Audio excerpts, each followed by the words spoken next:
para sa akin kulang pa siya.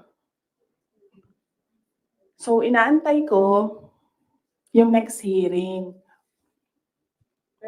Bago ko pag-usapan yung envelope na yan kasi kasama yan dun sa triangle. Yes. No. Hindi yan sagot sa tanong mo. But no, I will not answer questions anymore. Yes. Marian.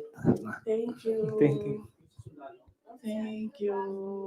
Meron ba pinasang certification ng DepEd na galing sa mga soldiers na pinapalabas na yun sa youth leadership? Totoo ba yun? Ginamit ko yung Hindi ginamit ang confidential funds sa AFP. Hindi din siya ginamit sa YLS. Ginamit siya supporting information